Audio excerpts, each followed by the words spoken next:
Hello and welcome to the Filmmakers Playbook. My name is Jason Branagan and this is a podcast all about filmmaking. My guest this week is Gráinne Humphreys. Gráinne is the Executive Director of the Dublin International Film Festival. Today, we talk about how Gráinne got started in film programming, how programming a major film festival like DIFF works, submission tips for filmmakers, the importance of Gala screening spaces, and much, much more. I hope you enjoy today's episode. Thank you for listening. Gráinne Humphreys, welcome to the Filmmakers Playbook. Thank you very much. Good to see you. Good to see you. I'm really excited to talk to you about film festivals and programming and everything else that you do. I know that you started your programming career when you were studying for your BA and you were programming with the UCD Film Society. What brought you to that point? Was your BA film related? No, it was English and classics in UCD, but I had wanted to be a film critic.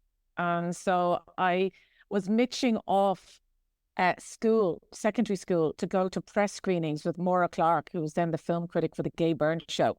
And she was the first kind of mentor-y kind of figure in my life. And she brought me to see a whole rake of press screenings, Drugstore Cowboy, Heathers, Dangerous Liaisons, Accidental Tourist. It was kind of like, brilliant year. I think that was 88, actually.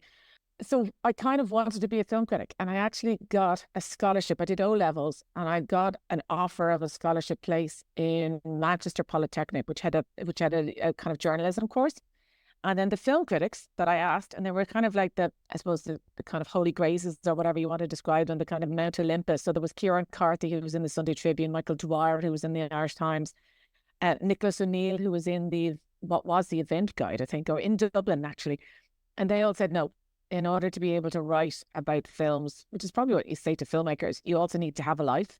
So they said, don't go to a journalism college too early, actually go and get an arts degree and see all the different parts, if you like, of culture, do you know what I mean, and language, and that's a better way to do it. So I held off and went to UCD, but literally the first thing I did was sign up for the Film Society, and I wanted to see what a film society did, do you know what I mean? And then very quickly it was about finding a tribe of nerds, as we'd all call them now. I don't think we called them nerds back then.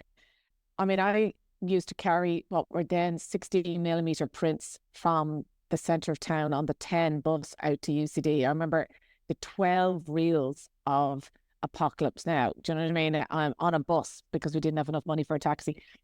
But it was about projecting. I mean, I learned how to do a 16mm projector, and you saw the audiences go in and the audiences come out, and we had great fun. And it was there that I kind of decided that I really enjoyed watching kind of audiences respond to films that I'd selected, and I love the arguments and discussions with my fellow kind of committee members. And then there was an MA in Film Studies in UCD that was starting in 92, and that was the MA. So I feel like my undergrad was very universal, that it was English and classics, do you know what I mean, with a first year in philosophy, and then it was all about the Film Society, and then I got to actually specialise into film studies in a very broad sense. So I was going back to kind of history, a lot of the time, for my master's. And then very quickly out of that, I got a job in what was then the Dublin, what was it? Jeez, it was a film festival for young people. God, I've completely forgotten what that festival was. But anyway, I did that for a year, and then I joined the IFI. So I was kind of lucky. Do you know what I mean? I always say this, I've been working pretty much full time since I left college, which is bizarre in so many ways, in terms of an arts career. Yes, but it sounds like an amazing education. Where were you getting film prints from? Were you collecting them from the IFI or something and bringing them up? How did that work? Sorry, when we were in UCD, so there was GFD, so it was a film society. So the UCD Film Society would have been part of a network of what would have been called the Federation of Irish Film Societies. And so they had, GFD was General Film Distributors, and they actually had a wonderful archive collection of 16mm films. And films would have been brought out, if you like, on 16mm, and you could hire them and then project them off projectors, usually at the back of the theatres in UCD in Newman Building, which is the old arts building. So you'd carry these tiny, small little canisters of 16mm film, and then you'd have to kind of loop them up onto a projector and then project them onto the screen. And then just, I'd say, around the final couple of years in UCD, everything moved to VHS, and that became the format that projected. But I mean, to be honest, the difference between VHS and 16mm is light years on one level. Do you know what I mean? It's just VHSs are lighter, and then they were, followed by DVDs, which were lighter again. But there was something special because it was like that scene in Cinema Paradiso. It was that thing where you loop it all up, and you loop all the reels together, and then you turn on the switch, and then you pull down the lever, and then the light goes through onto the far side of the room. Don't get me wrong. The sound went wrong, the reels went wrong. Somebody went off for coffee and came back, and it was like, the reels were all over the place. But it to my mind, it was kind of part and parcel of that programming element, was the idea that you actually literally did the projection yourself. And then you put them all into a box, and you got on the 10 bus, and you went the whole way back into town to deliver them back, And when I was in the IFI at the very start, they were also on 35mm, and that is a big part, I suppose, of that kind of culture back then, was films being only available and then dismantled and then sent off to the next place, rather than this whole idea that you can have multiple films on at the same time in multiple different places, and it also is tactile. There were film prints delivered behind reception. Now it all happens with a USB and a download, and it's a different kind of excitement. But I'm very, very glad that I was at the end of that piece, that I, as I said, if I was stuck, I could possibly still project something on a screen somewhere. Very cool. There's just a different sense of event and ceremony, I think, that is associated with that. When you were programming then at the Film Soc, when you decided to go and do your MA in film studies, did you do that at that stage with the idea of turning programming into a career, or did you still have a desire to pursue film criticism? That's a really good question. I don't know. I mean, in some ways, I used to be in the Ents crew, and there were lots of people who'd been in UCD for many, many years, just still working on gigs. Do you know what I mean? And working on kind of putting on entertainment. And I think I really enjoyed the programming side to it. The Masters was possibly just a way of, postponing having to make a real decision about the real world. What I will say is I had been volunteering for DIFF and for the FLA for about 3 years, and I knew the different roles because I'd gone behind the curtains. Do you know what I mean? So I saw people who were looking after the guests, and I saw the people who were looking after the events and the industry talks and the panels and stuff like that.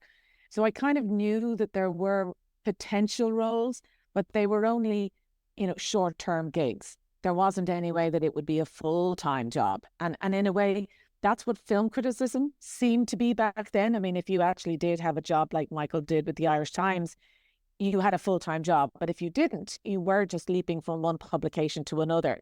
So I suppose it was more the idea that you could potentially work in film, but it wouldn't be, a card carrying 9 to 5 days a week job that, you'd have a mortgage and a house and a life in the suburbs. It was very definitely going to be possibly quite close to being an art student for a number of years until something happened. And I think the other thing that's interesting about this is both my grandparents were critics. My mother's father was a theatre critic, and my father's father was a music critic. And I think it's kind of funny that even though they're very different families, there was still very much in our family a very strong notion that it was a legitimate role. Do you know what I mean? Was to be somebody involved in kind of criticism or in a kind of cultural life. So I thank God never had anyone saying, would you ever just give it all up and go to the bank? Do you know what I mean? Or would you ever get a law degree and get something that you can actually provide for yourself?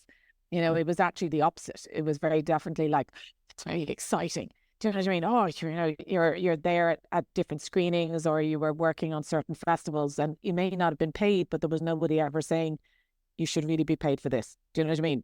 I don't understand why you're volunteering at the FLA. I don't understand why you're doing kind of 10 days at the Dublin Film Festival as a volunteer. It was always how exciting was that, rather than anyone ever feeling like there should be, a paycheck at the end of the week. That's amazing, and so important, I think, to not have to fight to be able to go and do those things that Yeah.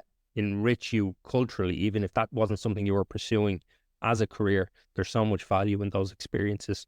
Yeah, I think you're right. I think the other side to it is, and we were talking about this the other day, I never felt like there was an issue with subtitles. I never felt like there was a hierarchy between English language cinema and non-English language cinema. So, things back then on BBC Two, they, heaven forbid, used to show foreign language films. We as the family would watch them. And I kind of feel like that's one of the things that's possibly missing now. I mean, although I suppose Netflix and some of the streamers do have foreign language titles, but there wasn't that sense that you only had a particular kind of small corner that you could be interested in, that you could actually run, from, the, fifth generation Chinese filmmakers, the whole way to a new Irish kind of like short film, the whole way back to kind of a silent film, that you could be interested in all these different areas. And I kind of feel like potentially I see that as sometimes missing now. It feels like we have got very much trapped into kind of a particular kind of view of cinema that in some ways does block off people being adventurous or curious, and it's definitely harder to accidentally see or find films of a particular kind in our kind of like landscape. Whereas back then, even just the cinemas in the city centre, there's the Screen, there was the Adelphi, there was the Carlton, the Curzon, the Savoy, the Ambassador. There were multiple places that you could see different kinds of films, and you did. And regularly I remember meeting the same kinds of people going, oh, of course I'd see you here, and I kind of sometimes, and with a bit of nostalgia, kind of wish there was more of that, Yeah. For me, as you were talking there, it brought me back to Extravision and being able to go in and rent these. The Extravision in Clondalkin, when it was there, I used to go in on the weekends and they'd be selling a bunch of DVDs they probably never rented. And that was my introduction. I think I remember buying Once Upon a Time in Anatolia for like a couple of euro because they were just a bargain bin. And I think that's something that's also missing. Those central places of film community within communities. It's physical. I mean, going back to what I was saying earlier about the 16 millimeter, I think it is so important that cinema is a physical experience. You're sitting in a space watching a screen. The film is projected onto that screen. If something happens with the projector or something, there is no picture. It's a physical experience. And I think you're absolutely right. I mean, there was Metropolis was a famous video shop on Bagot Street. Do you know what I mean? That kind of, I'd say, kickstarted many the film career in Ireland, and film fan. And I think it is that, and it's about bringing it back and somebody's saying to you, did you like it or whatever. It's that kind of engagement, of cross kind of fertilizing of different interests that really kind of connects people and connects audiences. You see it with film festivals that I know some surveys say things like, oh, we don't like the Q&As because they mess up my schedule. I have 3 films to see and I don't really need to hear from the filmmaker.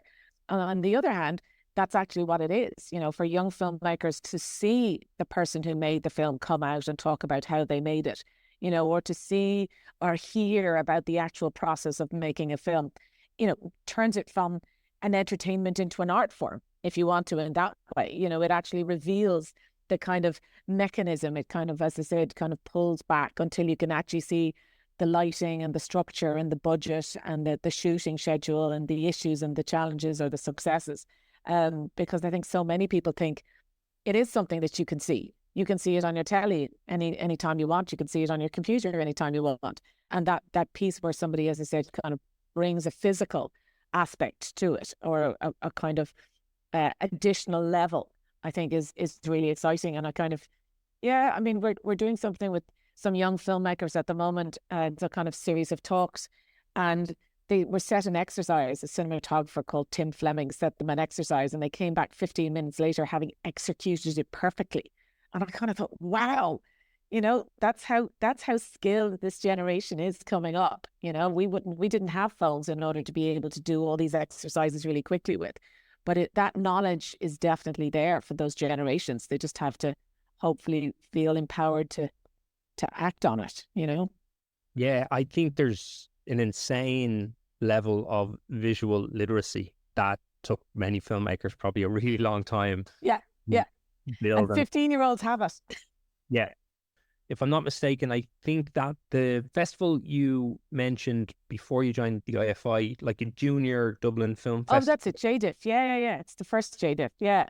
I would love to know, I guess, how that period of your career ran, maybe from that first JDIFF to where you are today as the executive director of DIFF. So the first thing I'd say is I was really lucky. Somebody was listening to a podcast over the weekend and somebody was saying about the amount of luck that is, in people's careers. But I was volunteering for the Junior Dublin Film Festival for years, and I actually went for the job, which was basically the kind of administrator job.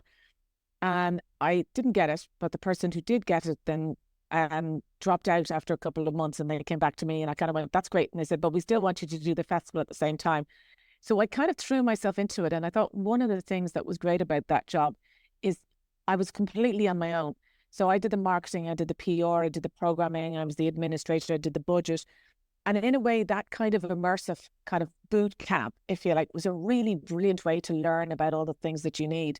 And I also did it because it was based in the IFI and I had an office in the IFI. So I saw people coming in and out. And I still always think that it's a really vital part of programming is to actually know how an audience goes into something and comes out of something, and you can eavesdrop and listen to them and hear what they're thinking or well, not hear what they're thinking, but you can hopefully hear what they're saying about what they're thinking. I did that for a year, and then I got a job with the IFI, which meant I kind of joined the firm. And that was 13 years working in a venue. And I did programming around special seasons. I did a documentary festival. I did a French festival.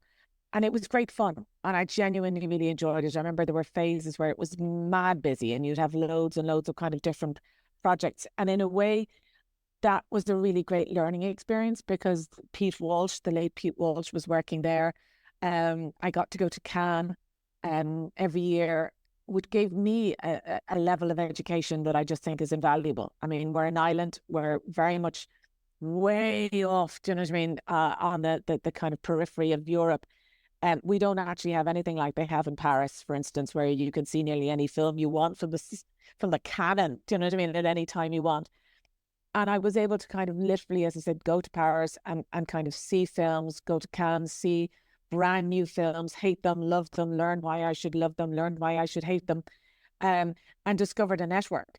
And so after 13 years in the IFI, I got a job in DIFF, and that was the end of 2007. Michael Dwyer's last year in charge of the festival. And what's been really interesting is like I said at the start, that I was volunteer for the old DIFF. So I had been a kind of punter. I had been somebody who kind of sat on the ground at the back of the cinemas and watched these films. And I knew how important that was. I knew exactly how bringing new names and new directors to a kind of film community or film audience and how influential it can be. And I think that's probably one of the strands that I've wanted to keep in DIFF, was that idea that you will have your kind of big names or your shiny films that have, a certain already kind of established track record or visibility, but actually it's the discovery piece. It's where you're kind of pulling new names, new directors, and you're trying to find a way of giving them a platform. And a lot of that is based around going to other festivals, talking to my kind of international colleagues. And then parallel to that is obviously the fact that in the last, let's go with 20 years, our cinema has just climbed and climbed and climbed. So when I joined DIFF, once had obviously won its Oscar, there were lots of buzz, there was lots of really interesting, very important films directed by people like Paddy Branagh and Lenny Abramson, but nothing like what we have today, and the sheer, I always laugh because a lot of them are brilliant friends of the festival and often launch it. But, Saoirse Ronan, I think, was 14 when she came in, Liam Cunningham, Brendan Gleeson. My first opening night was in Bruges, with Brendan Gleeson and Colin Farrell. And it is interesting to see, when you look backwards, how far we've come. So, I feel like I've been very lucky. I got an opportunity to run a festival that I was able to literally learn all the skills that you need, bringing in the prints, looking after the kind of guests, to, working in a festival that is coinciding, I think, with a brilliant period of Irish cinema, but also I think world cinema, I think is genuinely really interesting. I think we've got quite rightly focused around diversity. We're looking at different communities. We're also, I think, genuinely finally engaging with the idea that there are different kinds of directors in the world, rather than just thinking that they're old Hollywood, white men who we should support with retrospectives.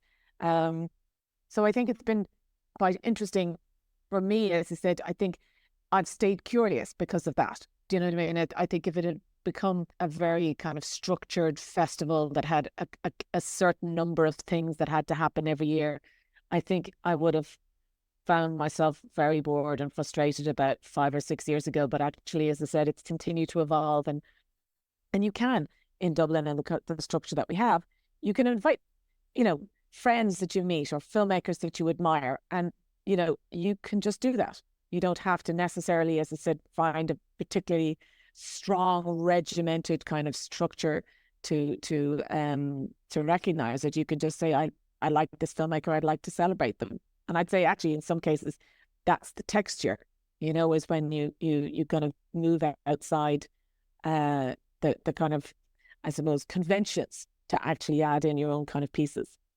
I just want to take a moment to appreciate what you've said about staying curious, and I think how important that is just in the arts in general. But it's brilliant for me to think about the festival and the work you're doing, taking that curiosity into each year and looking to discover new things, which I'm sure will come to things like the Discovery Award as we move through this conversation. But I probably should have asked this a little earlier, but for anyone who isn't maybe familiar, would you be able to explain, I guess, what a film programmer does in the context of film festivals? Absolutely. My job is to select the films and, in some cases, the kind of guests for the festival each year, to kind of decide or to curate on the program. So I work with a screener team, and I have some short film programmers who work on the shorts program. But what we do is effectively decide what the kind of the design and the overview, if you like, of contemporary cinema that is the kind of remit of DIFF. So we're an audience-facing festival, which means that we're primarily trying to bring best of the fest, or the films that have maybe generated the most kind of energy and excitement around the world, to Dublin, but also be a platform for new Irish work. And so a lot of what I'm doing for basically about 8-9 months of the year is trying to kind of formalize a master list of approximately about 80 films every year that I feel are, interesting, diverse, engaging. They could be challenging, they could be celebratory, and we perceive that they're going to be the films that are important for a Dublin/Irish audience.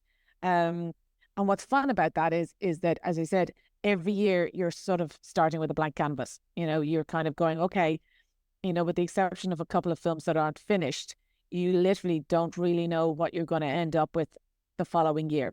So I start off by going to Cannes, and I watch a lot of films in competition, and we start watching submissions, and often, as I said, you don't know what your program is going to look like in February, but you'll start seeing films in maybe June or July, and it could be a strand, it could be a cinema, it could be a theme. Suddenly you start going, hold on, lots of people are talking about this, I need to start doing a little bit of work on it. And what's lovely about it is there's different phases. For the first 4 or 5 months, you can have all the crazy ideas that you want. Every single mad idea, your favorite actress, a subject like childhood or music, or I want to do something on costumes. And you can indulge that as much as you want. You can spend your weekends coming up with your favorite lists. You can talk to your friends about this. You can even see if people are available to kind of like travel. And then the closer it starts getting to the kind of autumn period, you have to start making decisions. And that's quite fun, because then you actually do have to stop. It's a bit like planning a meal. You have to stop thinking about all the different things that you could do and have to start focusing on what you can do. And then we get to the hard bit, which is where you start saying no to people and yes to people. And I always remember that the no part is hard, because I think you have to acknowledge that people have worked on a film for maybe 10 years sometimes. And you may be saying to them no, and you could be right or you could be wrong. You could be saying to them, in my opinion, I don't like this film and it won't work for me. Or you could be, as I said, kind of missing something that, ultimately will go on to big success. But you hope that you're actually making a program that works for you. And then you send out the lovely invites saying, oh, we'd love to have you here, please come, or we'd like to show your film and we'd like to put it in this particular section. And then by Christmas, which is always a bit tricky because it's Christmas, you're pretty much nearly finished. And then you actually get, as I said, your catalogue and all your kind of like lineup decided. And then the next final phase, which is always the weirdest one, which is the delivery. It's when you actually run like a mad person around the city, trying to get to different screenings and meet filmmakers and kind of connect all the different dots. And then suddenly, like a circus, it's all over. And that's when you start doing your reports. And then nearly inevitably, you kind of turn over into thinking about the following year. So it's a seasonal piece in a way. I've been lucky enough that I've always done it. I do a couple of other things. I teach and I do a bit of broadcast stuff. But in a way, I can't imagine if you were actually doing this as a kind of hobby or as a small part of your day, because to my mind, I have to watch as many things as I can in order to, if you like, feel secure enough to make a decision about a particular film. So even yesterday, for instance, which was a bank holiday, I was emailing friends asking about some Polish films that I'd heard about, because I feel like I want to see a couple more before we make a decision about our film. And I kind of feel like that's part of it. You're driven by wanting to make the best program you possibly can. And at the same time, you can't see all the films in the world. So you can only see what you're sent or what you can see, through sales agents or whatever. But it's an amazing job, and it's a really privileged job, because you're seeing lots of films very early. You're seeing films that aren't finished, and you're getting to talk to filmmakers when they're in a very vulnerable state, which is basically you could be among the first to see it. So I kind of think you have to be very aware of the fact that, it is about long-term relationships with artists. You don't want to necessarily, say something that you don't believe in, but you also need to be aware of the fact that this is something that somebody is trusting you with in a very early, phase. You mentioned the planning and being able to kind of, you have certain ideas, you can run with them, and then it all begins to take shape. I was wondering, when it comes to that kind of, I guess, a thematic overview, do you then allow yourself to be led by the films that you decide this absolutely has to go into the program? It's so good. So we're probably leaning in the direction of this kind of thematic overview for what's going to happen at the festival this year? Or is it just something where they kind of merge and there's synchronicity? I don't know if the synchronicity can genuinely happen. I think it nearly happens once you get to that kind of shortlist stage.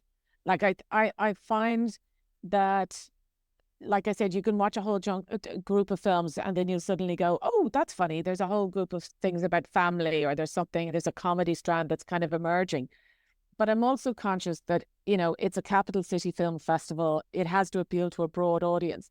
So I don't necessarily just want to have, a 40 film strand based on dysfunctional families. I do have to have a couple of others, and it could be, a thriller, or it could be something that could be a particular kind of horror film. I am broadly also very aware of kind of geographical regions. I'm hugely aware of, if you like, the limitations of Irish exhibition. We are very lucky. We have the French Film Festival, which happens in November in the IFI. We have the Cork Film Festival that happens in November in Cork. We also have the East Asia Festival. We have the Japanese Festival. So, in my head, I feel like, DIFF is also an opportunity to look at some of the cinemas that wouldn't necessarily be represented by some of the major festivals that are already happening in the city and in the country. So I tend to kind of try and balance up saying, well, that's a lovely film, that's a great film, but if it's going to that festival, I'm going to go in a different direction. I do have a certain kind of, I suppose, interest in I call them the orphans, but they're the films that a film festival will be the only place that you will see them. You know, I'm aware that I'll include some previews, and I'll include previews usually because there's a guest attached. You know, it's a film that might be coming on release, but a film festival is an opportunity to meet the director. But there's something about a film that you know will never come back. It will never be screened in the IFI. It will never even make it maybe even onto, you know, Mubi or Volta, that it's actually genuinely a unique opportunity to see it. And I think in a world where everybody says, oh, I don't need to bother, do you know what I mean? It'll be out in a couple of weeks' time. There's something about a film festival that makes me think that it has to have a couple of films that you know will never be screened again. And that could be documentaries on a very niche subject, or it could be something that's coming from a national cinema that people aren't very aware of. So in my head, it's all of those concerns, you know.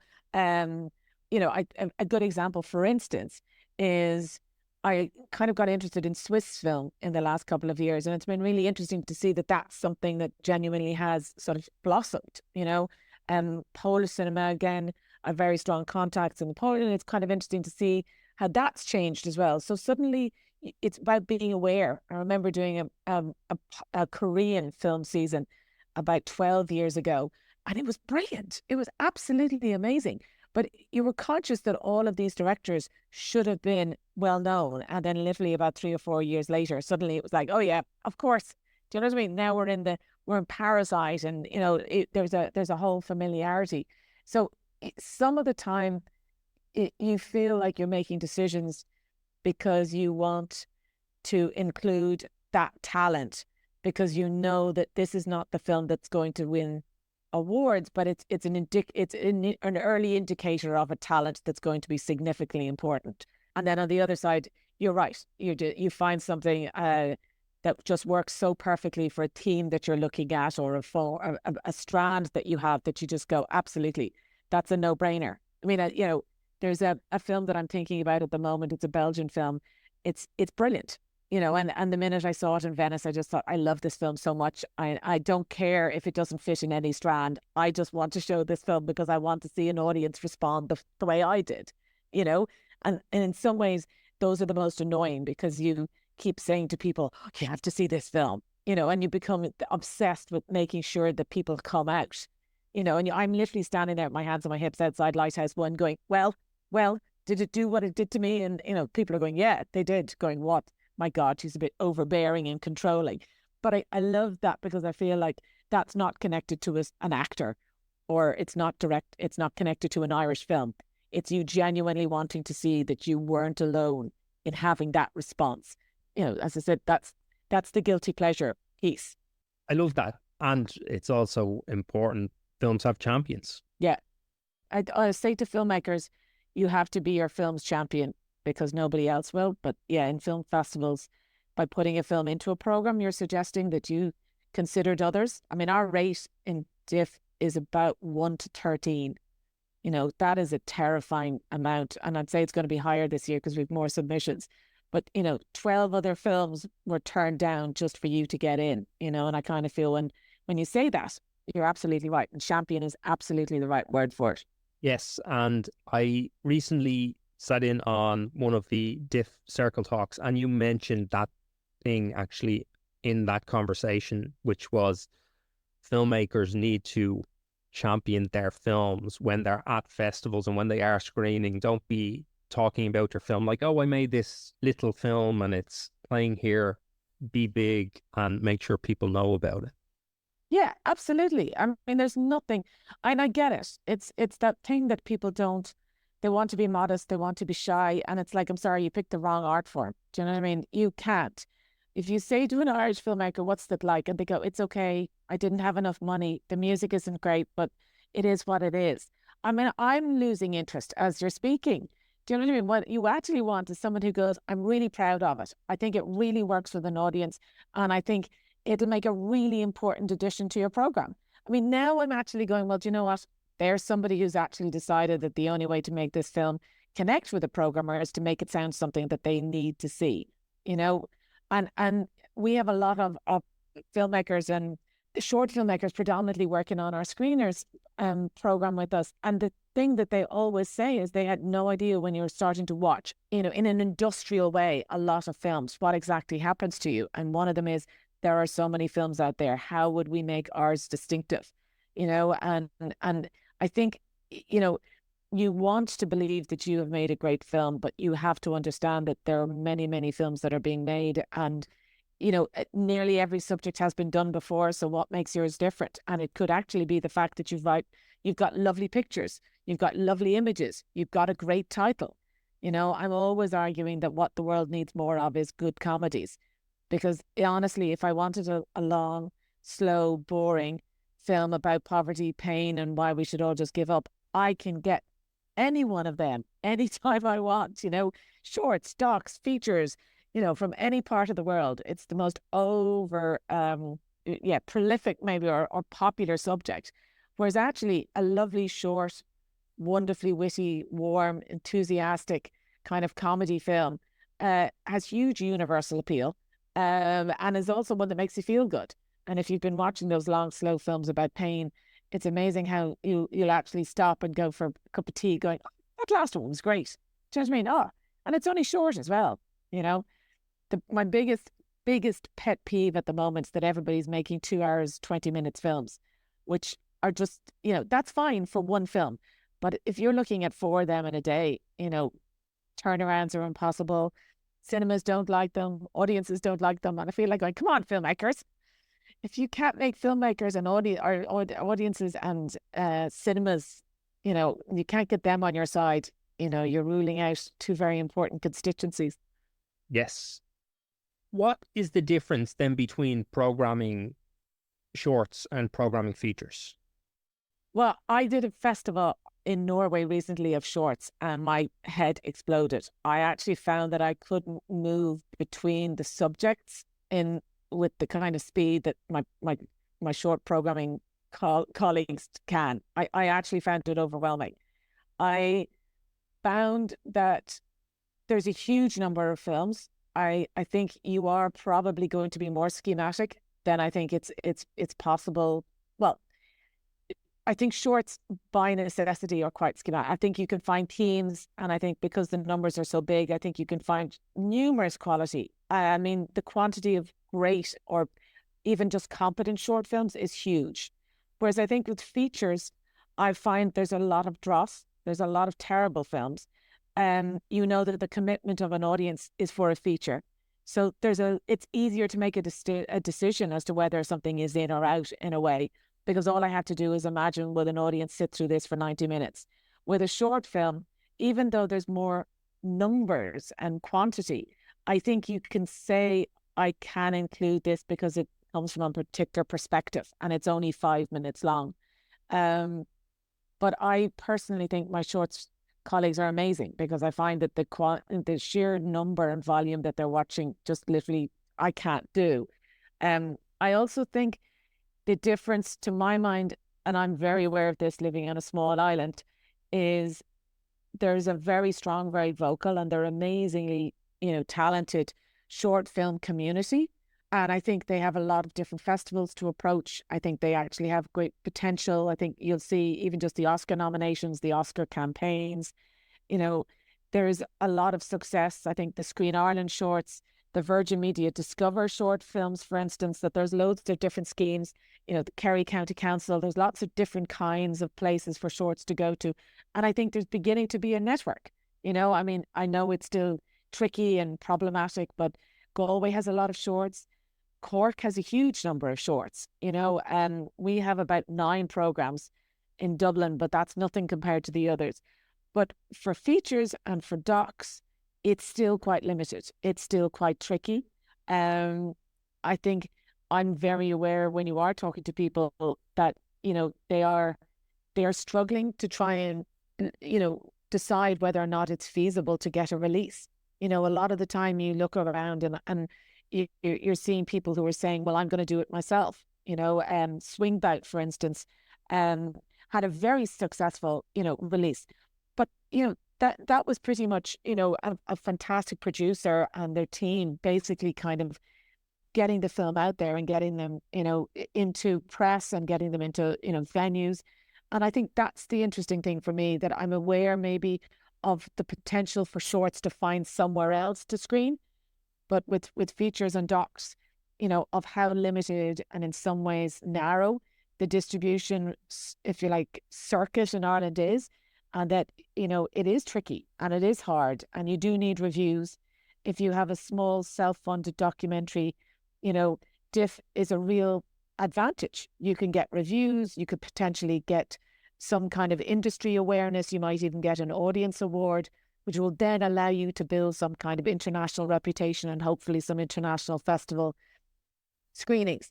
But that's not for every single film we pick, and I feel that's where my pressure comes, is making sure that I'm able to maximize the amount of Irish films that we include and make sure that we can actually push them out there. For the international, it's different. The international, I'm aware of what DIFF can do, what a screening, if it's an audience award or if it's one of our documentaries.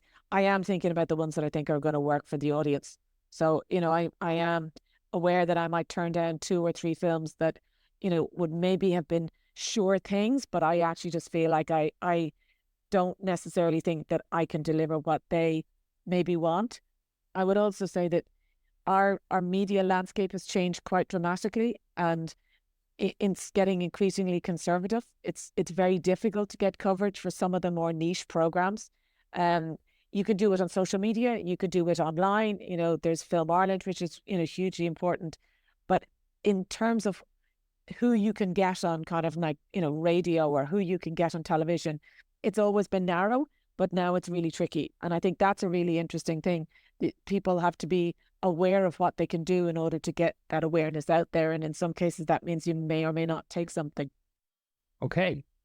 I'd just like to shout out to Sinead O'Riordan and Maurice O'Carroll. They were on the podcast around that they premiered at DIFF. And we had a great conversation about that film. And it's been incredible to see that independent cinema run that they have had. It's amazing. Amazing. But it does show you the passion. I mean, I know that's a weird word, but I mean, Sinead's, they're amazing. Do you know what I mean? And it is about, but it's also, I kind of love that kind of energy. And I remember like the energy around that screening. And that's what I mean about it being a kind of like a real kind of experience. It's not just, you press play on something, it's not just flicking through something online. It's a genuine, an event. And I kind of feel like that's part of the joy of a festival, and where you can really maximize. We do an audience award and it's fascinating to see those kind of responses afterwards. Sometimes it's completely and totally out of the blue, and that's kind of what you want. You want that kind of, even if it is kind of like, the domestic support for something local, or something that genuinely makes an impact. We spoke about how vital it is for filmmakers to plug their film, but I was curious to get your opinion on when filmmakers do make submissions, and this may be different for shorts and features, and there is the whole director's statement piece. There's people could go to great pains to dress up a Film Freeway page or Eventable or whatever the submissions platform is. I'm wondering how valuable they become in the programming decision-making process, or in your experience, whether they are important. My guess would be maybe features, they play a bigger role than they do with shorts, because short screeners have to just get through so much material. They can't read 4 or 5 pages of written statements on top of that. I mean, it's interesting that you say that, because it's kind of one of those things that I conscious with our kind of programming colleagues. Everybody starts off reading and then they stop.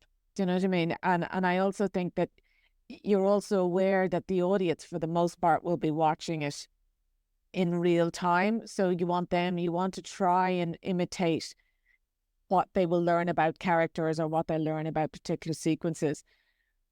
I personally think the kind of thing that occurs to me the most is when you start looking at the images and then you just go, oh my God, none of these images will actually in any way communicate for a future audience or a potential audience what this film is about or conveys, or what genre it might be part of. I do know, I mean, I was only doing it last night, actually. I was watching a film and I kind of went, oh, this is kind of interesting. I wonder why there's a personal note or what the personal note actually says. So occasionally you do find yourself, usually afterwards, going back and actually reading what the particular case is.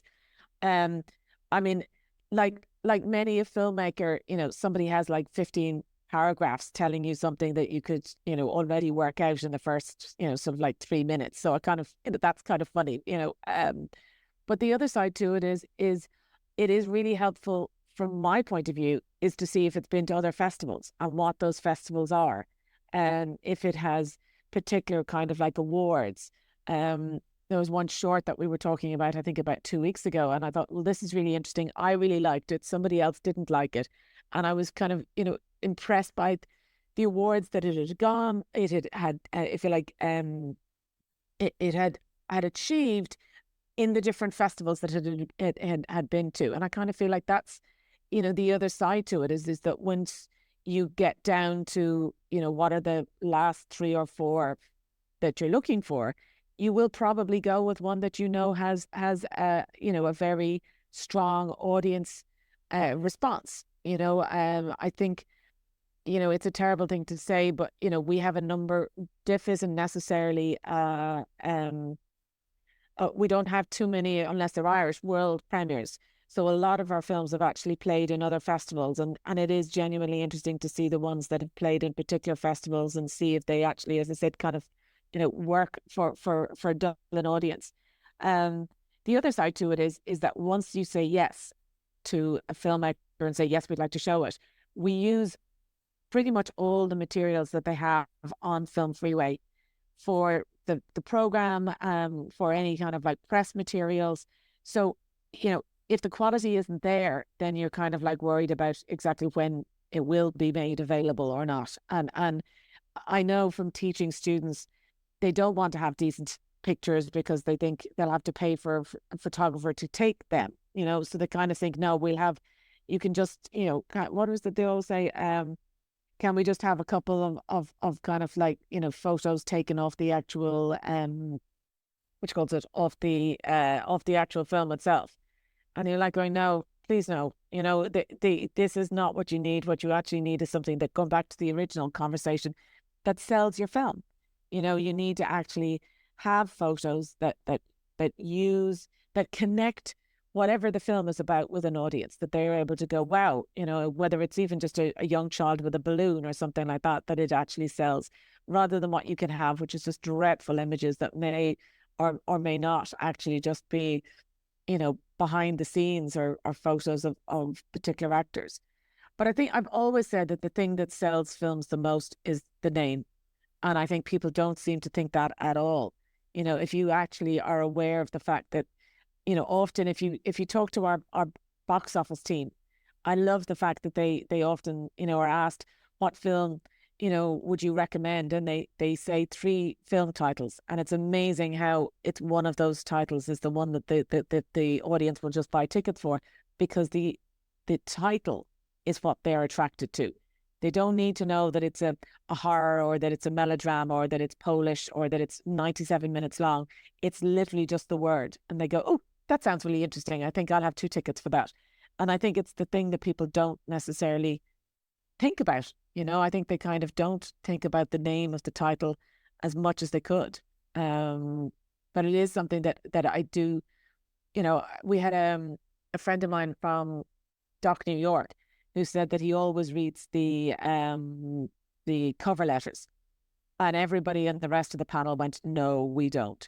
So again, if the majority say that they don't read the cover letters, but the person from Dock, New York reads them, then I think that's reason enough to do a cover letter. That you can't work out who is going to be the person who says that they read all the materials before they actually watch the film.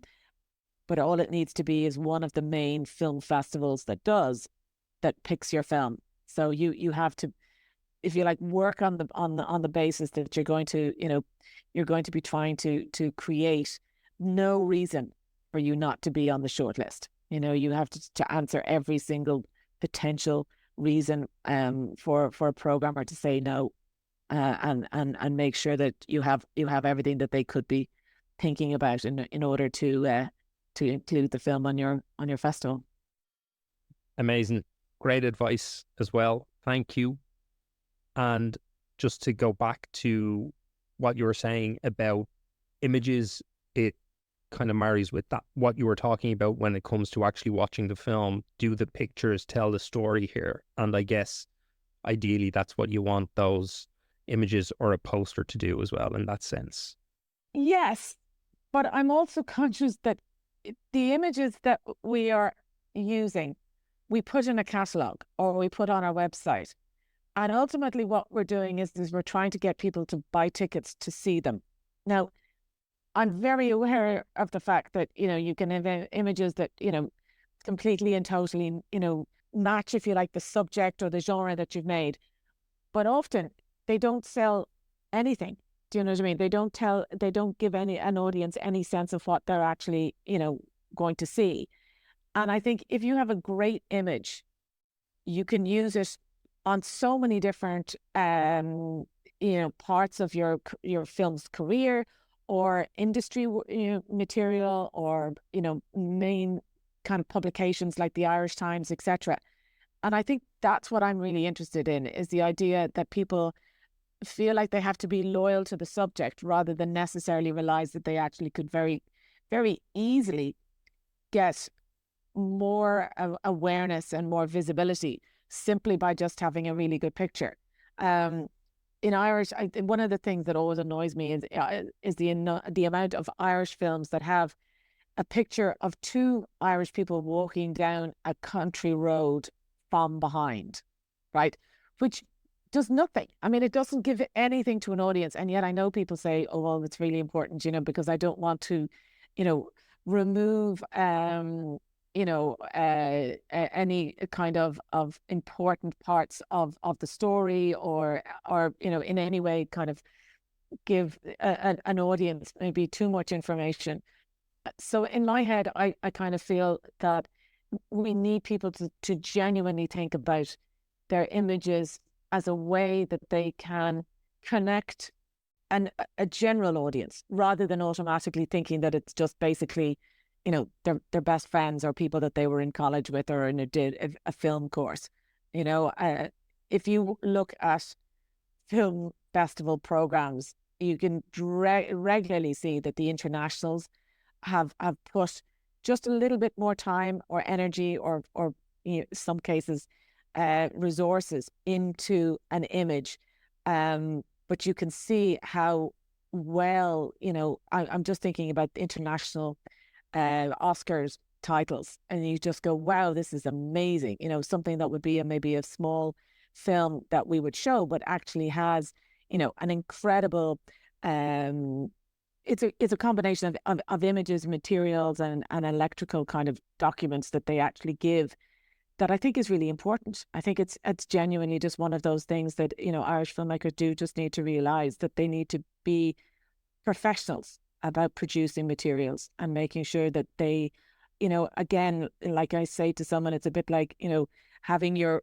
hospital suitcase at the door, you know, for pregnant women. It's a bit like that. You should make sure that every single thing that you have is ready, so that if a filmmaker says, can you come, that you go, yeah, and here's everything that you could possibly need, you know, behind the scenes footage, great photos. I mean, the other side to it is Irish filmmaker photos. You know, you need to have, you know, your materials, your CVs, all of these things. And I just think that's part of what we need to do, you know, is to do maybe more research than we've done in the past. I think, you know, Irish filmmakers are sometimes, you know, they feel that they should maybe not be over prepared, that they actually, you know, feel like they're just going to kind of be an improvised last minute addition. And it's like, no, you should literally have everything nearly organized down to the very last frame.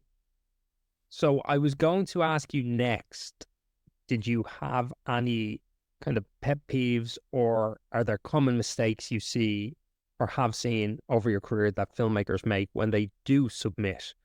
I think you may have covered it there, but is there anything else that you would add to that? Okay, so pet peeves for filmmakers. I mean, the first thing I would say is early rather than late.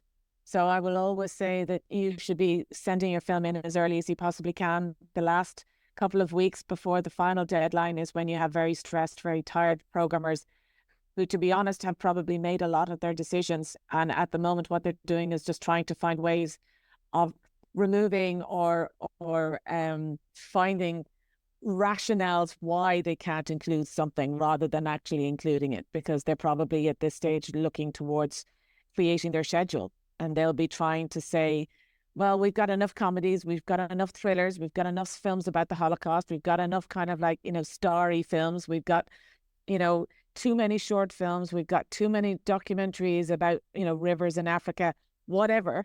And then somebody goes, oh, I've got another one. And you go, oh, no, well, and then you watch it knowing that you've already seen this.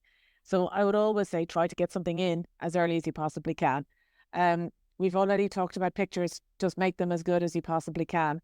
I would always say, as a filmmaker, particularly post-pandemic, there are problems with audiences. Audiences are not as popular. They're not attending in the same way.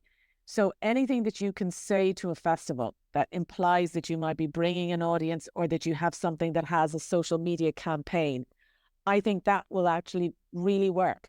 So for instance, if you have a subject that has something connected to the Red Cross, or if you have a subject that you think has a kind of international connection, or it has a local PR element that you think would be one fun element that might actually be something that you could bring, or that you have an actor, or if you have a cinematographer or a musician, or you have an element that you think would make it a really interesting addition, please include it. And please include it in a way that makes it very clear what you have.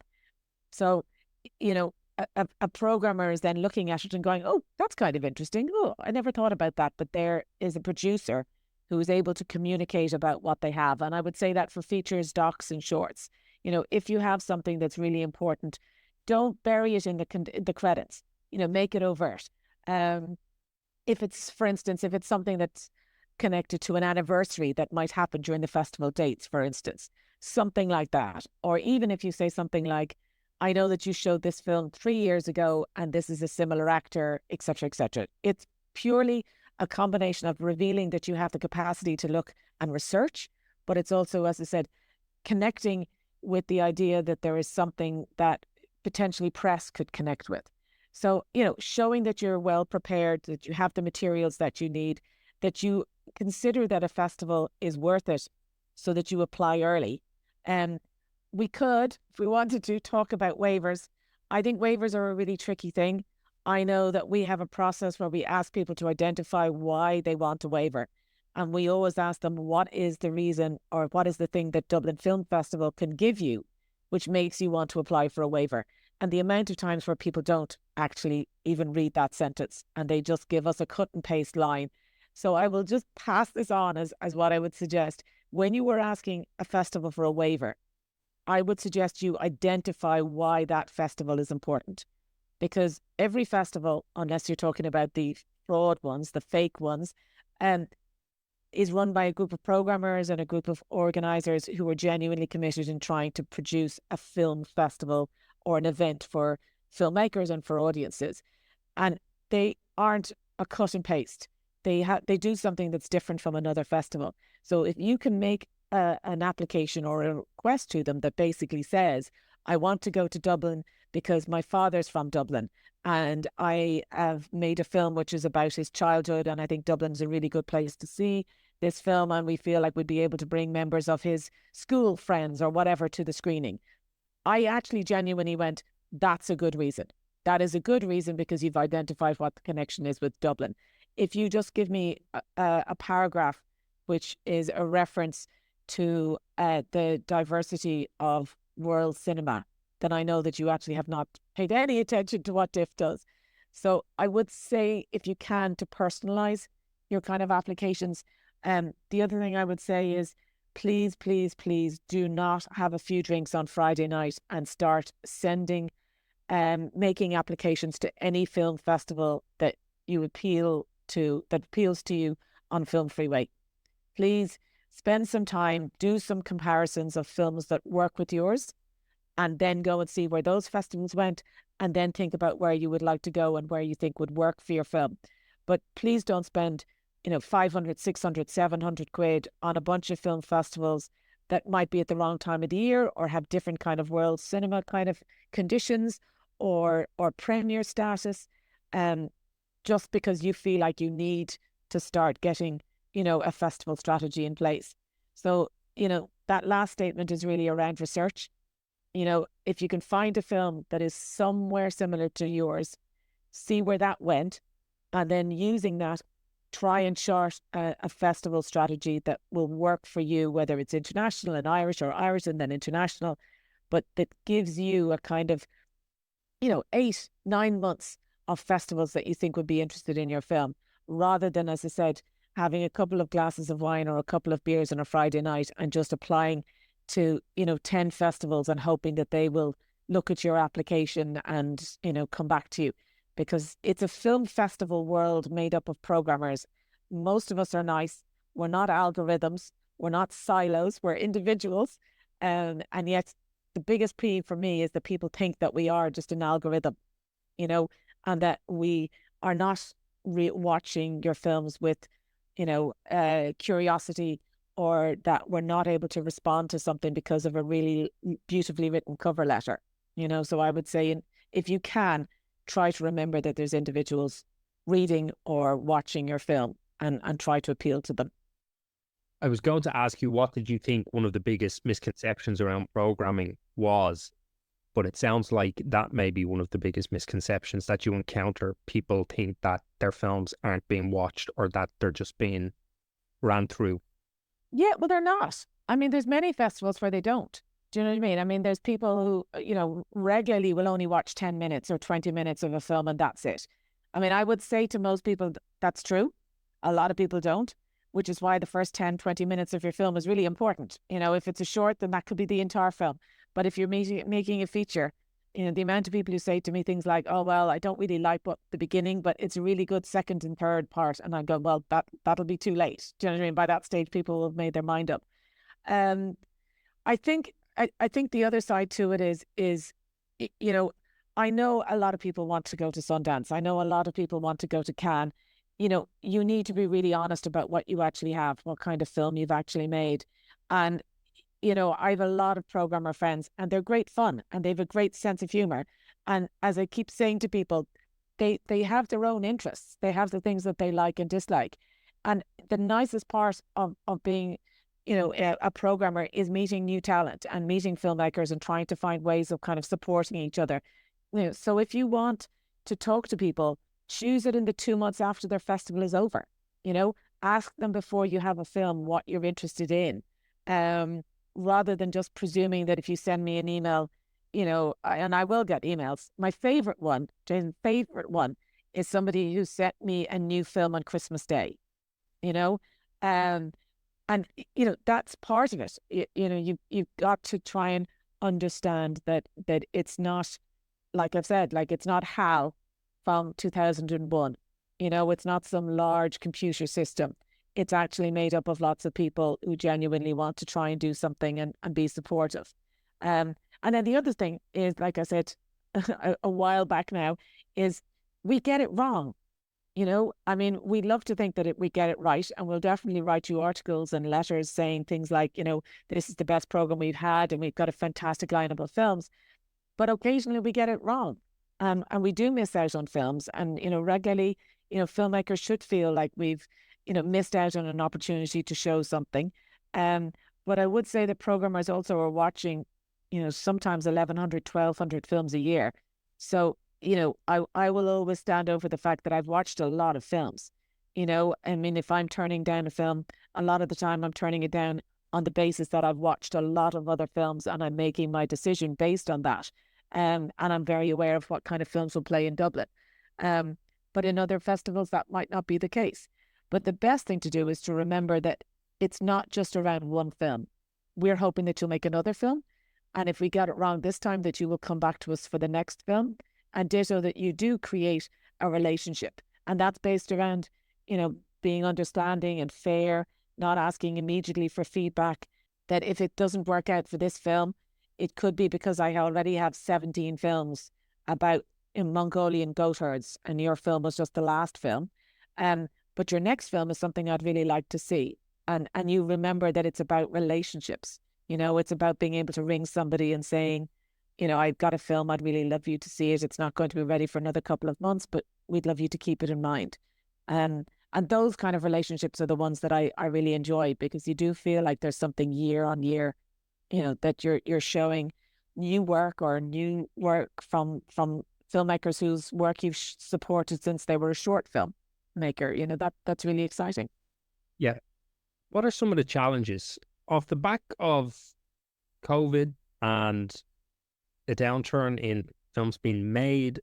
I'm curious as to what are the challenges that you face as a festival now, or that festivals are facing in general? I think there's a couple of different things. I mean, the first one I would say is exhibition. Exhibition in Ireland is quite conservative. It's very definitely, there's a downturn in terms of UK distributors buying films. So you'll notice that a lot of those films now go to kind of Mubi. I very well remember all the French films that Artificial Eye and Curzon used to buy, and they don't do that anymore. I would say audiences are coming back, but it's very slow, and they're definitely harder to get back than they were before. I would say the media landscape is genuinely in a bit of crisis. I mean, I remember the kind of coverage in the national newspapers and on RTE, and again, that's somewhat reduced, and again, I feel like that's not really acceptable. There's a brilliant documentary called Bertolucci on Bertolucci, which is a film that Luca Guadagnino made a number of years back. And the thing that really shocked me, I suppose, was the fact that Bertolucci, the Italian director, obviously was famous in the 60s, 70s, 80s and 90s. But a lot of his interviews, his TV interviews, were in multiple different languages. And I just realized that Irish media doesn't do that. That if you had a director like Bertolucci, you wouldn't have hour-long conversations with him. We don't have a culture, if you like, in Ireland that genuinely recognises the artists, the film artists, whether they're Irish or international.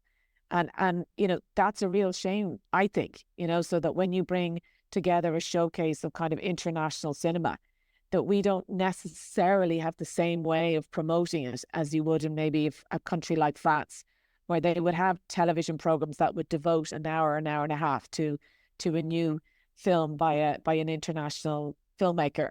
So those are the kinds of things, the familiarity that we have around certain directors. I'm delighted that there's, lots more kind of, as I said, diversity in Irish filmmakers. There's a lot more kind of interest in terms of kind of community groups. You can see the kind of shorts programs have changed. So there's lots of positive side to it. There's also the idea that young people can make films. The amount of kind of crowd-funded films has definitely increased. So, some years, I know last year, I think we had 3 films that were crowd-funded. And that's kind of fantastic, that there are communities that are kind of supporting entire feature films to be made. But then again, like we were talking about before, it's just making sure that there's a support system for them and that we can help them to get out there and to get seen. Other than that, I mean, I think, we have a real problem in Dublin in terms of cinemas. It's wonderful that we have the Lighthouse. It's great that we have the IFI, but we used to have an 800-seater called the Savoy 1, and it was where our Gala cinemas were. And it's a real shame that we in the city don't actually have a big Gala space like that. It's Lighthouse is an amazing cinema and I love it. I just feel very nostalgic towards actually having 800 people in the same cinema experiencing something. And I've such great memories of when you have that large number of people watching something together, whether it's a surprise film or it's Al Pacino or Danny DeVito. It's great fun. And I kind of feel like we've got to remember that cinema is an art form that needs an infrastructure and that our cinemas are slowly falling apart. and we need to support them. We need to support the staff and the networks.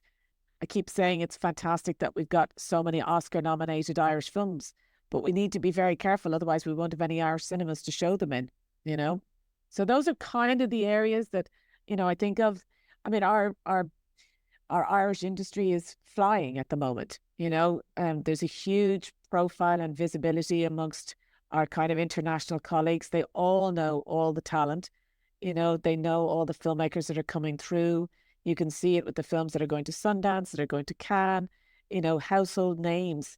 And that's really exciting. The Oscars for people like Cillian Murphy, the fact that we're nearly automatically Oscar nominated every year. The Saoirse Ronan kind of campaign has already started. There's many countries would love it.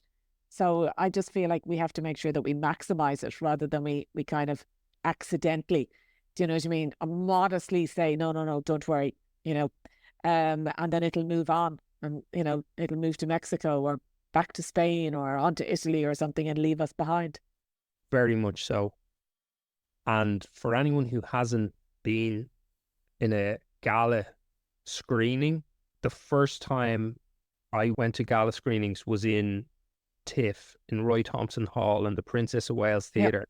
And there is just something so electric. It's just a completely different experience than sitting in a small auditorium when there's 800 or 1,000 people watching something. The energy in the room is palpitating. I mean, it feels like it's a common theme that we've had in our chat is around the idea of what the kind of atmosphere around a screening is, and sometimes it's around certain actors being there, certain directors being there, kind of particular kind of audience or an audience that has a special connection to an actual film or a filmmaker. But very definitely there is something about an audience which is bigger than just a kind of traditional festival audience. And I think that's what we're both talking about, is when you have a space maybe over the cinephile audience. And what you have is this weird orchestra or kind of weird kind of, I was about to say ambient, but it's a weird kind of connection between the cinephiles and the civilians. And suddenly you have a whole group of people who are not traditionally part of these kind of screenings, fully leaning into something and going, this is amazing, this is really special. And you hear about them, they do standing ovations. And then there's a physical reaction that they have to express.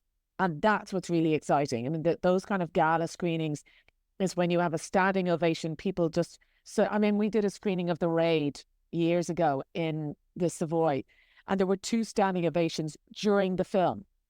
And I kind of love that idea. And I kind of feel like that's what happens when you have the broadest kind of audience that you possibly can. And you have that combination, as you said, very cynical. Like, let's be honest, very cynical industry hacks like us, sitting there with a coffee kind of going, it's very good, I think it's excellent. No, very good movement. But then you have somebody beside you sitting there going, this is one of the greatest things I have ever sat through in my entire life. And I don't know what to do, so I'm just going to stand up and clap. And suddenly it's the combination of the kind of cinephile and the civilian in the same space together that suddenly turns into a third thing that is this atmosphere that results in this incredible kind of dynamic, which, to my mind is the reason why you go to the cinema. It's to feel part of something for a very short amount of time. And it's the strangers. It's when you go into a screening and you don't know everybody there, and it's those people suddenly taking over and taking charge. And that's kind of exciting. And that's why we need those kind of gala spaces, because that percentage, as I said, of the civilians or the people who bought tickets rather than the comps are actually the people who genuinely transform the response to the film. They're not thinking about when the reception will start. They're not thinking about how their friend was, the second AD on it. They genuinely are just sitting there going, my God, this is as good as when I saw Speed here in this cinema, or that's kind of brilliant. Yeah, it's amazing. And it's a very, very special experience to have as well, and to be in those rooms. Yeah, filmmakers need that. I mean, that. If I am going to grumble about filmmakers, they do need to go to the cinema. They do need to go to the cinema with civilians in order to see what civilians do when watching films. And ironically, they're not on their phones. they're actually leaning there going, oh my God, this is brilliant, and I think that's kind of part and parcel of it. You need to go and you need to remember, as I said, those people were tired, or the bus was late, or they're drenched, or their friend didn't turn up, or too many of their friends are turned up, or whatever. And then suddenly you, as a magician, can control their time frame for the next 90 minutes, and as I said, when that orchestra is working in a particular way, that will be the memory that those people talk about for months and months, and sometimes longer, to all of their friends. I mean, there's nothing, we're talking about programming. There is nothing as cool as standing outside a screening where people just go, oh my God, I want to go back in and do it all over again, or I would never have been to see this, but the film that I wanted to see was actually sold out and we were here. So we just went to see this one. And then you go, yep, I'm really glad you got to see this one, because this one isn't coming back, and you do actually get that sense of people nearly, if you like, despite their own intentions, experiencing something in a way that they wouldn't be able to if they were just going to see it on a Sunday night, and you've got a small, tiny role to play, and maybe introducing them to their favorite director, their favorite actor, their favorite story. And many times you meet people saying, I still remember that film that I saw, 2010, or I remember the filmmaker who said this, and then I decided I wanted to become a film writer or whatever. And that's the other side. That's the responsibility side, that you're like going, oh my God, you're doing a film festival in the city centre. Many's the time you'll be walking down the road and somebody says, I saw that Japanese film, was brilliant, and then somebody else goes, oh, the Russian film wasn't as good as the one that he did the last time, So people do feel like it's a kind of village or a community activity, and they will give you feedback, often within minutes of when they've watched it. Great. I love it. If anyone is interested in becoming a programmer, what are some actionable steps they could potentially take today to begin that journey? So there's a scheme that we did, which was the Irish Film Curators, which we did over the summer. And I'm hoping that we're going to get funding to do it for next year. Cork Film Festival equally has another curators program.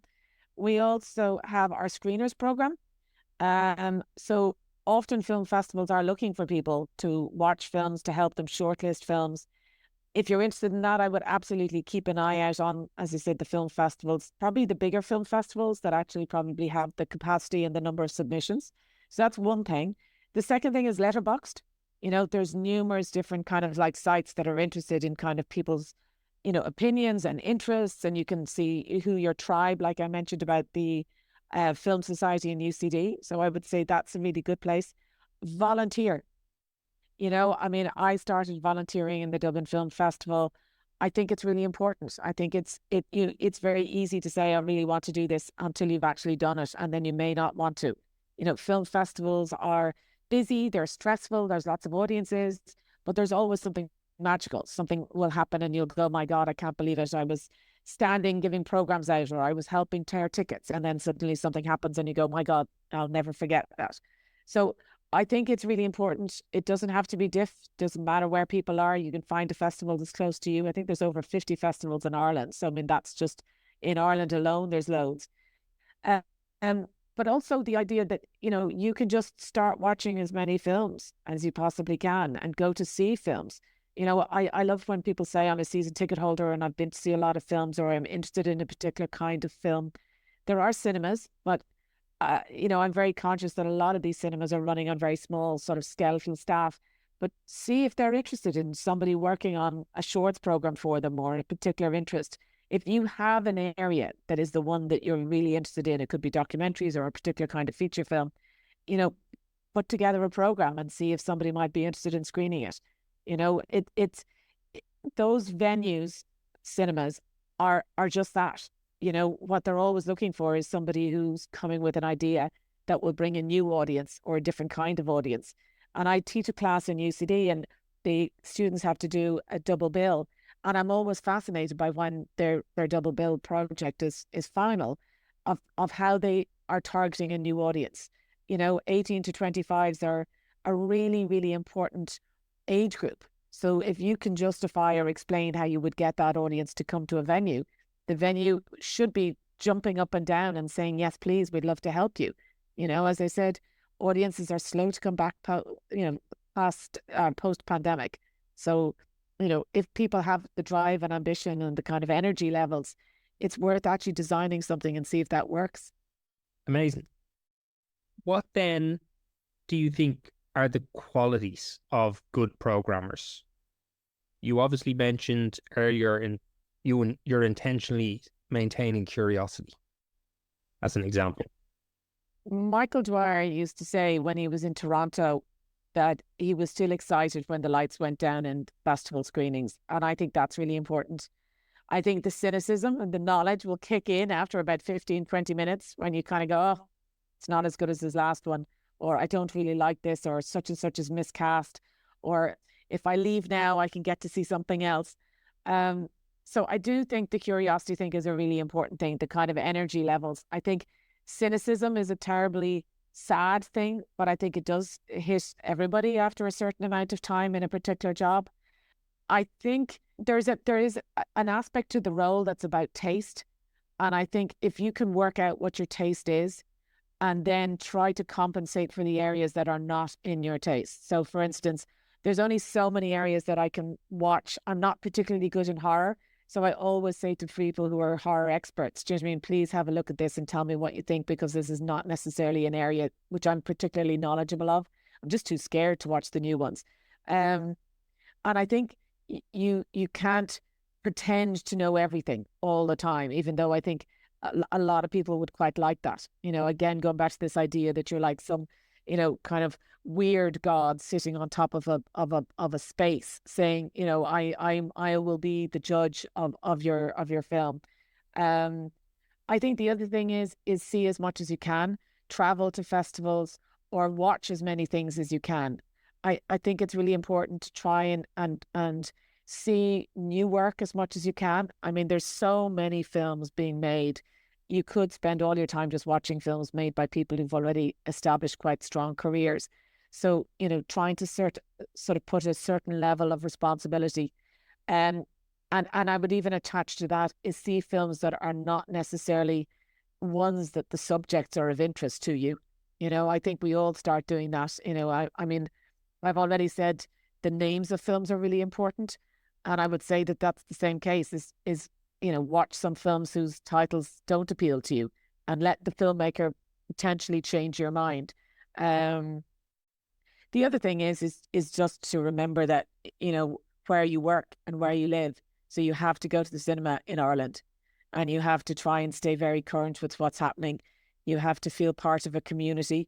And that means I think you have to, offer whatever support you can.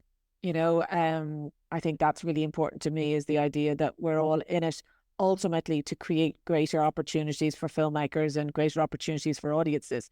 We're just a conduit. This is not about, a huge kind of ego or a profile. It's basically trying to be a go-between. And I think the filmmakers the programmers I really admire are genuinely all about that. They're really, for them, it's really important that they actually have a kind of advocate, that they have somebody who's able to support them. And in some cases to support their international, if you like, career, so we spent a lot of time in DIFF helping people to show their film in Dublin, and then we helped them to try and get their international program, and their festival strategy running. So I kind of feel like, those are the areas that matter to me, is supporting my kind of local filmmakers and colleagues. And I think, as I said, post-pandemic, we all had to look at what we were doing and make sure that we could maximize it. We have a programmers network, which is a group of some of the programmers that we set up in the pandemic. And for me, it was about that. It was about supporting the people who do my job in other parts of the country and kind of learn from each other and kind of discuss the mistakes and hopefully learn from them and then celebrate the successes. Because I think that's one of the things that we don't do an awful lot. In Ireland, programmers, curators, festival directors are often kind of invisible. And I think it's really important, as I said, that we kind of recognize, that they are the arbiters, they're the curators of so many different art forms, it's very important to kind of support them. Definitely. And with that in mind, I want to thank you for coming on and sharing and talking about your journey and career to date and the work you do, and kind of peeling back the curtain a little bit for us in terms of the vital work that programmers do and the art of that craft itself. So, Gráinne Humphreys, thank you. Thank you very much. Take care. And that's a wrap on Gráinne Humphreys. Thank you for listening to the Filmmakers Playbook. If you're enjoying the show, please follow and rate us on Apple, Spotify, or wherever you get your podcasts. If you have feedback, questions, or topics that you'd like me to cover on the show, please put them in the comments section on our Instagram page at the Filmmakers Playbook Podcast. You can follow me on Instagram at Jason Branagan Director. You can follow Dublin International Film Festival on Instagram at Dublin Film Festival. Links and social media handles are in the show notes. Join me next week when I talk to director Waris Islam.